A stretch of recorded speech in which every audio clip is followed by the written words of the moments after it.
Samajwadi party के राष्ट्रीय अध्यक्ष अखिलेश यादव पिछले कुछ दिनों से अपने ही सहयोगी दलों को संतुष्ट नहीं कर पा रहे हैं और इसका सीधा उदाहरण यह है कि कल पल्लवी पटेल ने भी 3 लोकसभा पर अकेले चुनाव लड़ने का जो है वो फैसला लिया है। क्या अखिलेश यादव अपने सहयोगी दलों को मना पाएंगे या कोई और वजह है? इस पर चर्चा करने के लिए सहारनपुर के ही वरिष्ठ पत्रकार यहाँ पर मौजूद हैं और उनसे यहाँ पर बातचीत करेंगे। सबसे पहले कुमार योगेश जी हैं, उनसे बात करेंगे। क्या लगता है, क्या अखिलेश यादव मैनेज नहीं कर पा रहे हैं क्या? देखिए विकास जी, ऐसा है कि जब आप गठबंधन में जाते हैं तो दिल बड़ा करना पड़ता है। या आप गठबंधन ना करिए और सीधे जो अपनी पार्टी के जरिए चुनाव लड़िए और अपनी मर्जी से फिर आप अपनी सीटों को बंटवारा कर सकते हैं। अब आप जब बड़े गठबंधन में गए हैं तो सभी छोटे दलों की अपेक्षा है कि वो भी जो है अपना प्रतिनिधित्व चाहते हैं, अपनी हिस्सेदारी चाहते हैं। लेकिन कहीं ना कहीं जो स्वर्गीय मुलायम सिंह राजनीति किया करते थे वो सभी दलों को लगभग संतुष्ट किया करते थे और सभी की भागीदारी सुनिश्चित हुआ करती थी। थोड़ा फ़र्क है स्वर्गीय मुलायम सिंह जी की राजनीति में और अखिलेश जी की राजनीति में फ़र्क है। यदि ये फिर से कहना चाहूँगा, यदि आप गठबंधन में जा रहे हैं तो आपके साथ जो छोटे दल किसी उम्मीद के साथ जुड़े हैं तो कहीं ना कहीं आपको संतुष्ट करना होगा, दिल बड़ा करना पड़ेगा। 22 के चुनाव से लगातार चंद्रशेखर भी इनके साथ रहा करते थे, कई रैलियों में भी हिस्सा लिया है, फोटोएं भी कहीं सामने आती थी, लेकिन अब चंद्रशेखर को भी दरकिनार कर दिया और वहाँ पर सीधा अपना प्रत्याशी उतार दिया। देखिए उसमें दोनों बातें हैं कि जो इन लोगों के बीच में गुप्त बैठकें हुआ करती थी, या तो पहले उसका एजेंडा बाहर है कि क्या बातें हुआ करती थी, आखिर क्यों ऐसा कारण रहा कि इन्होंने जो है नगीना सीट पे अपना गठबंधन का प्रत्याशी घोषित किया।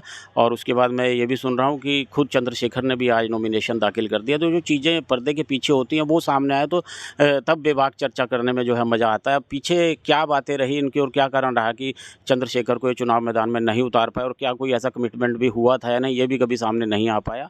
तो जैसा मैं कह रहा हूँ कि जब आप गठबंधन में जाते हैं तो दिल आपको बड़ा करना पड़ेगा।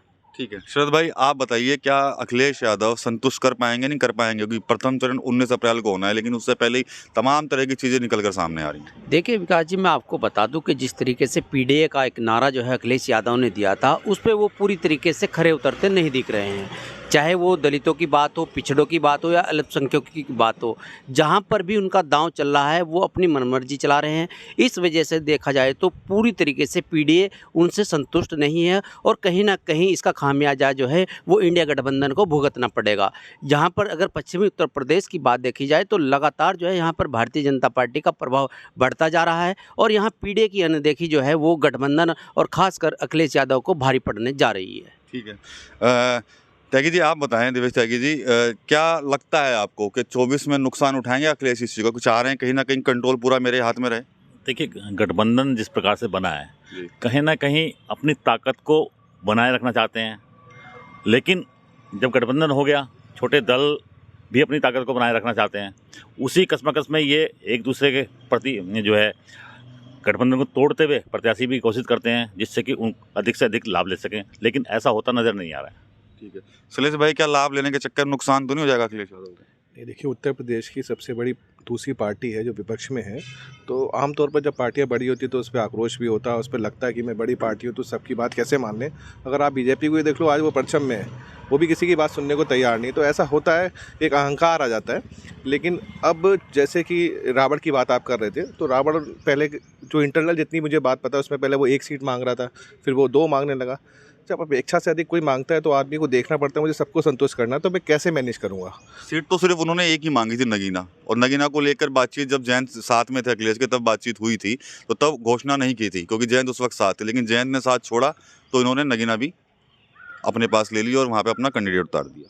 देखिए क्या होता है कि अखिलेश यादव जिस तरीके से राजनीति कर रहे हो, दूसरी तरफ से बीजेपी राजनीति कर रही है, हर आदमी को लग रहा है कि चलती हुई गाड़ी पे सवार होना है। जैसे आप अपने यहाँ देखिए बलदलू जितने भी नेता हैं, जैसे आप संजय गर्ग का नाम ले लीजिए, आप धर्म सिंह सैनी का नाम ले लीजिए, ये सब लोग चुनाव से पहले छोड़ के भाग गए। तो इस स्थिति में अखिलेश यादव को बड़ा, जिसे भी अखिलेश यादव ने बढ़ाया वो छोड़ के भाग गया। संजय गर्ग वो इंसान थे जो अखिलेश यादव के बगल में बैठते थे, मैनिफेस्टो बनाते थे, लेकिन आज वो अपने लाभ के लिए लाभार्थी की तरह भाग गए।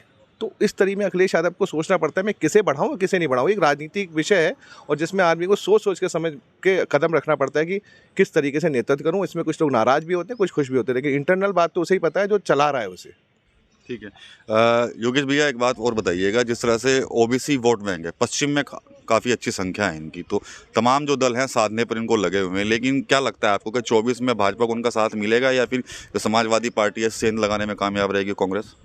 देखिए विकास जी, आपका जो सवाल है उस बारे में कहना चाहूँगा कि जैसे देश में हमारे यहाँ कहा जाता है ना कि देश जो है अलग अलग फूलों का एक वो है बगीचा है, उसी तरह जो उत्तर प्रदेश में भी हर आप वेस्ट में जाएंगे तो अलग तरह की राजनीति आपको देखने की मिलेगी जी, आप ईस्ट में जाएंगे तो अलग तरह की राजनीति देखने को मिलेगी। तो पश्चिम की आप बात कर रहे हैं तो यहाँ पर जो है इसमें कोई दो राय नहीं कि ओबीसी वोट जो है कई सीटों पर निर्णायक स्थिति में है।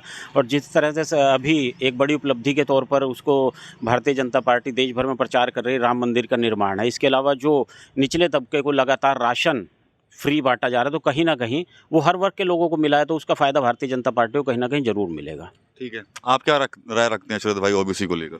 देखिए ओबीसी का जो अपना वोट बैंक है वो एक महत्वपूर्ण वोट बैंक है और एक मजबूत वोट बैंक है। अगर हम बात करें तो ये जैसे योगी जी भी कह चुके हैं कि 85 बनाम जो है 15 का इलेक्शन हम करने जाएंगे तो उस 85 में जो है वो ओबीसी भी आते हैं, दलित, पिछड़ा, ओबीसी सारे इकट्ठे होकर भी अगर देखा जाए तो ये भारतीय जनता पार्टी के पक्ष में जाने के लिए तैयार हैं।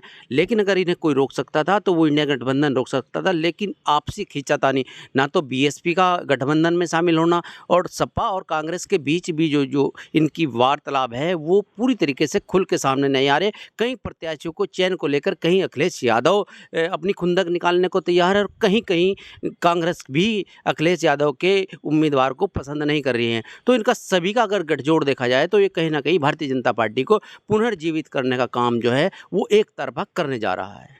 गठबंधन के लोग भले ही ये कहते रहे गठबंधन बेहद मजबूत है, लेकिन जो वरिष्ठ पत्रकार है उनका साफ तौर पर यह कहना है गठबंधन में कहीं ना कहीं टेंशन अभी भी बनी हुई है, चाहे वो सीटों को लेकर हो चाहे अन्य मुद्दों को लेकर हो। टीवी9 यूपी के लिए सहारनपुर से विकास कपिल।